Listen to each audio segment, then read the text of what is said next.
Finlandia, negeri dengan ribuan danau. Sebuah bentang alam luas yang seolah tidak ada habisnya, tempat di mana hutan, air, dan langit berpadu menciptakan suasana yang tenang dan damai.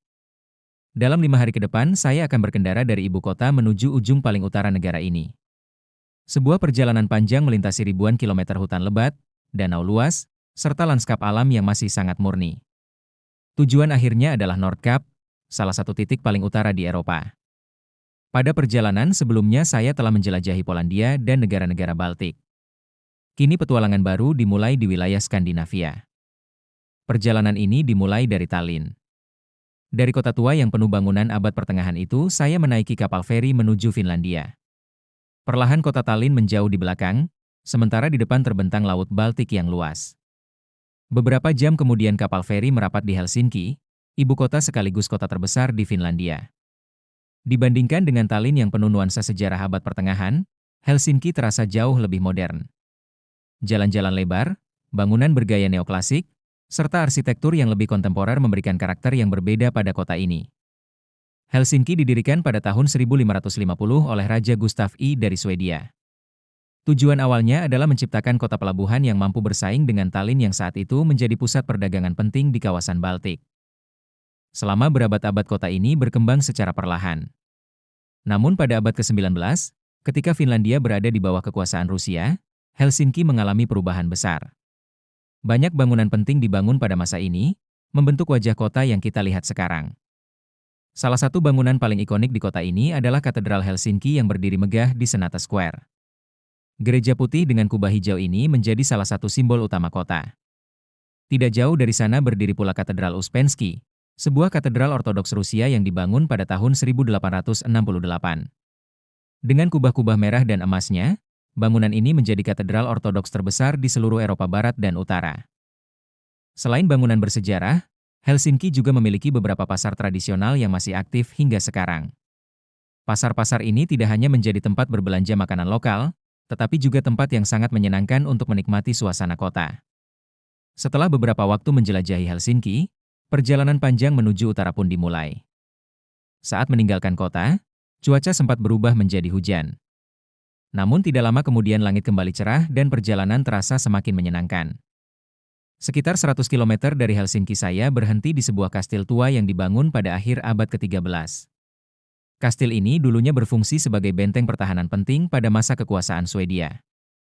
Di sini terdapat jembatan besar sepanjang hampir 800 meter yang membentang melintasi danau. Dari atas jembatan pemandangan desa dan danau di sekitarnya terlihat sangat indah. Yang membuat tempat ini unik adalah adanya lift yang membawa pengunjung dari desa menuju bagian atas jembatan. Dari sana saya berjalan santai sambil menikmati udara segar dan pemandangan yang begitu tenang. Danau ini juga menjadi rumah bagi salah satu hewan paling langka di Finlandia, yaitu anjing laut cincin saima. Spesies ini hanya hidup di danau ini dan telah beradaptasi sepenuhnya dengan lingkungan air tawar sejak zaman es. Sayangnya populasi mereka sangat kecil. Saat ini hanya tersisa sekitar 300 ekor di alam liar. Perjalanan kemudian berlanjut menuju Punkaharjuridge, sebuah jalur daratan sempit yang membentang sepanjang sekitar 7 km di antara dua danau besar.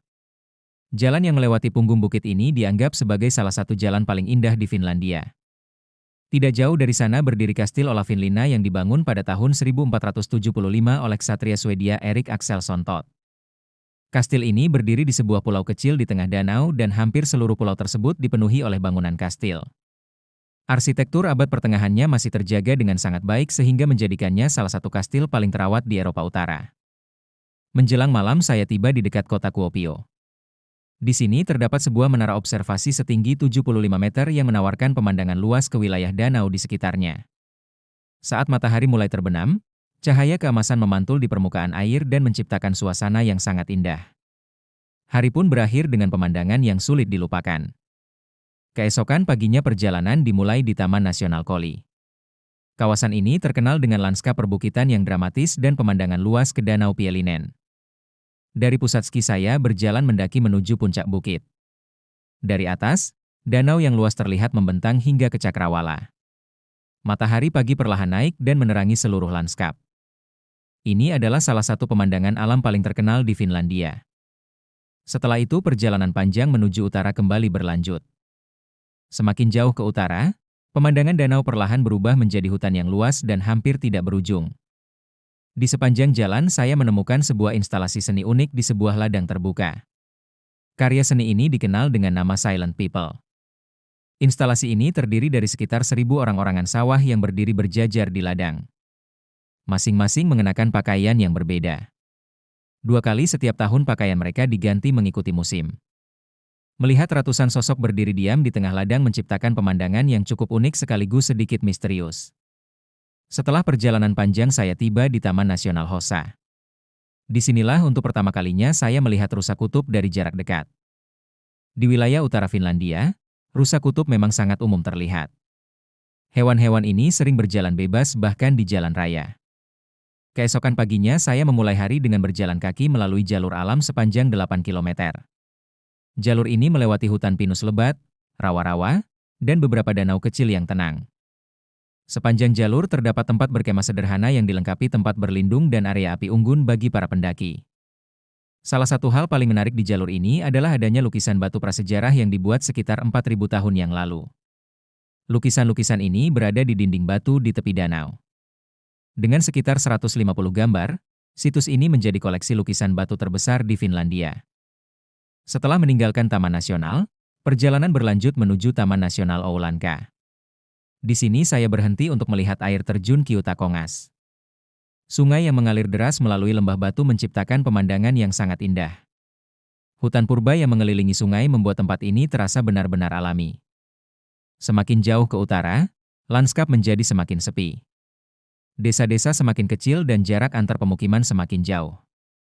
Akhirnya saya mencapai lingkar Arktik dan melanjutkan perjalanan menuju Rovaniemi, kota yang dikenal sebagai rumah Santa Claus. Di sini terdapat Santa Claus Village yang menjadi salah satu tujuan wisata paling terkenal di Finlandia. Karena saya datang pada musim panas dan menjelang malam, tempat ini terlihat cukup sepi. Namun pada musim dingin, ketika salju menutupi seluruh wilayah, suasananya pasti terasa jauh lebih hidup. Perjalanan kemudian berlanjut menuju wilayah paling utara Finlandia.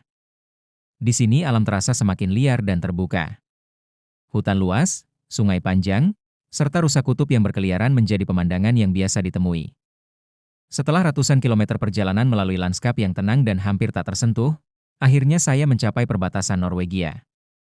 Perjalanan saya melintasi Finlandia pun berakhir di sini. Terima kasih telah mengikuti perjalanan ini. Jika Anda menikmati video ini, jangan lupa untuk menyukai dan berlangganan saluran ini agar tidak ketinggalan perjalanan berikutnya. Sampai jumpa di petualangan selanjutnya.